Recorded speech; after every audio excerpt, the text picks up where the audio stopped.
이제 너희가 또 다윗의 자손의 손으로 다스리는 여호와의 나라를 대적하려 하는도다. 너희는 큰 무리요 또 여로보암이 너희를 위하여 신으로 만든 금 송아지들이 너희와 함께 있도다. 새벽을 깨우는 거룩한 기도자 여러분, 주님의 말씀과 그 말씀 앞에 엎드려 회개하고 새로움을 얻어 희망을 열어가는 역대기의 말씀 안에 매일의 기도의 시간이 희망을 일구는 복 있는 시간으로 열려지기를 바랍니다. 오늘 우리가 읽어갈 하나님의 말씀은 역대하 13장 1절에서 14장 1절에 이르는 르호보암의 아들 아비야, 열왕기 아비야므로 나오는 이 아비야의 행적을 우리에게 그려주고 있는 단락입니다. 우리가 지금 역대기를 통하여서 범죄와 심판으로 끝나는 역사가 아니라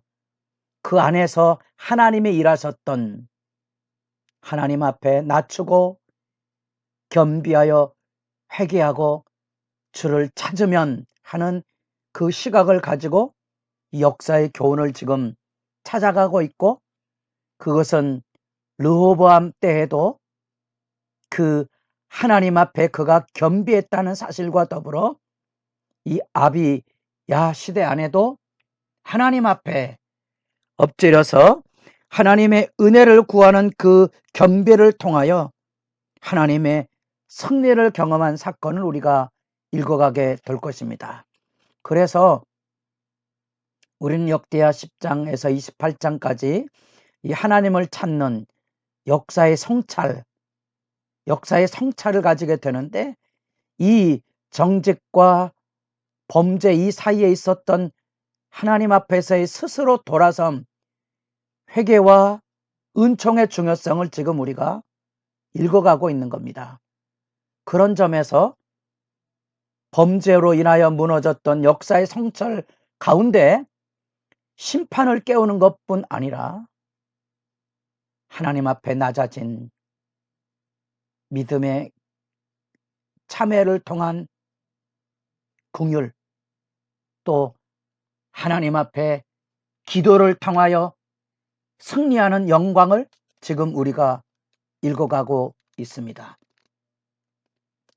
이 남북의 대립과 투쟁 시대가 르호보암서부터 여호사밧 왕까지 이어지게 됩니다. 이 기간 동안에 남북의 전쟁은 12장 15절에 항상 전쟁이 있었다 그랬고, 드디어 23장 아비야 시대 때는 이 남북의 전쟁이 전면전으로 전쟁이 일어나고 있는 모습을 보게 됩니다. 이 아비야는 군대 40만, 여로보암은 군대 80만을 택하여 대진을 합니다. 놀랍죠? 2배나 되는 전력을 가진 북여로보암 정권에 대하여 아비야가 일어나서 전면 전쟁을 세우고 있는 대단한 용기입니다. 그 전쟁을 여는 분명한 이유를 마치 선지자가 이스라엘 백성들에게 하나님의 진리를 외치듯이 그가 전쟁에 마주선 베델 근처의 스마라임 산 위에 서서 여로보암과 이스라엘 무리들아 다 들으라, 이 하나님의 언약 규범을 가지고 꾸짖는 장면이 나옵니다. 바로 이것이 역대기가 들려주고 있는 희망의 메시지고, 참회를 통한 긍휼과 진리를 통한 하나님의 승리를 지금 이야기해주고 있는 겁니다. 그래서 역대하 7장 14절을 가지고 지금 역사에 대한 재해석의 실마리를 풀어가고 있습니다. 놀랍지만 그 근거를 다시 한번 주목해서 살펴보면 5장에서 8절까지 하나님의 나라의 왕권은 다윗에게 주어진 건데 그것은 소금 언약이라 영원히 변함이 없을 거라는 거죠. 그리고 너희는 이 다윗 언약을 어겼기에 하나님 앞에 반역하는 남봉꾼과 잡배들과 다름이 없다고 마치 호세아 선지자가 외쳤듯이 그 전쟁에 앞서 죄악상을 고발합니다. 그리고 지금 이 전쟁은 남북의 군사력의 전쟁이 아니고 여호와를 섬기는 남유다와 금성아제를 섬기는 북이스라엘의 영적인 전쟁이라는 것과 하나님을 배반한 북이스라엘은 바로 하나님을 저버리고 말씀을 그리고 제사 규례를 거부했기에 하나님의 심판이 여호와께서 싸우시는 능력을 통하여 열려질 것을 장엄한 설교로 선포하고 있는 겁니다. 그 배경이 뭡니까?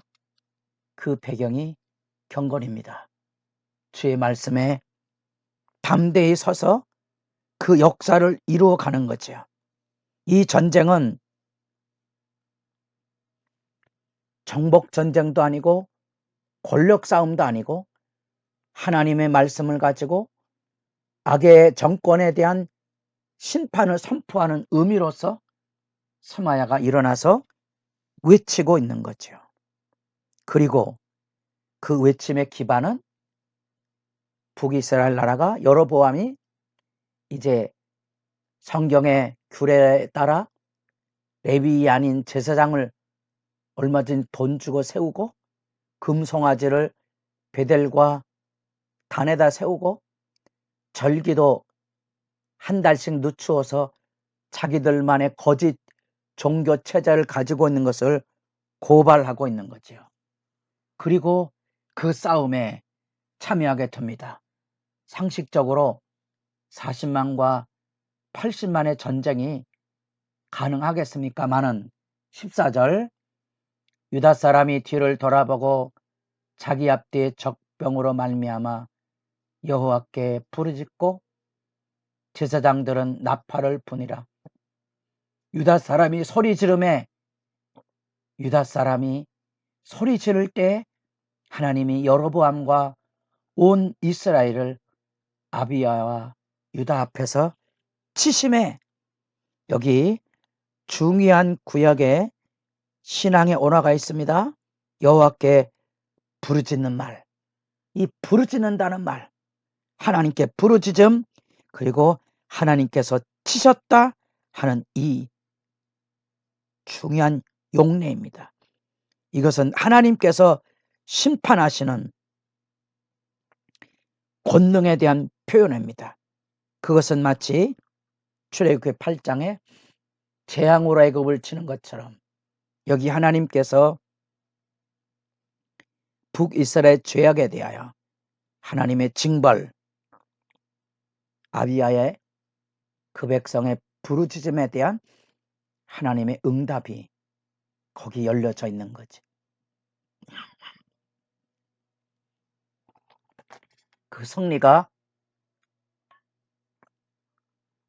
이 전쟁의 의미입니다. 다시 말하면 이 전쟁은 믿음의 전쟁이죠. 그리함으로 베델을 무너뜨립니다. 금송아지의 근거지가 된 토대를 하나님께서 무너뜨리시는 거죠. 교만으로 무너지는 역사의 반복 속에 하나님께 부르짖는 부르짖음의 승리가 지금 역사를 통하여 생수를 길어 오리는 역사의 교훈을 지금 역대기는 우리에게 들려주고 있고, 이 남북의 대립 전쟁이 하나님의 언약을 바르게 순종했는가에 대한 이야기를 아비야의 설교를 통하여 분명히 해주고, 비록 절반의 숫자에 불과하지만 하나님 앞에 부르짖음으로 하나님이 응답하시고 대적을 치심, 재앙을 쏟아놓음으로 승리한 영광을 지금 여기 소개해 주고 있는 거죠. 이 역사를 통하여 역대기는 우리에게 그리고 포로 백성들에게 역사의 교훈을 호소하고 있습니다. 우리가 하나님의 백성이라면 세상을 어떻게 살아가야 될 것인가? 그 겸비와 낮춤과 부르짖음을 통하여 하나님의 응답과 승리를 열어가는 영광을 지금 여기 우리에게 들려주고 있는 거지요. 우리의 피난처는 어디에 있습니까? 우리의 일상 안에 크고 작은 시련과 아픔에 우린 어디에 엎드려 있었습니까? 바로 하나님 앞에 엎드려야 하고 하나님의 도우심을 힘입어 믿음의 걸음 걸어가는 믿음의 용장들로서 주님 앞에 담대하기를 바랍니다.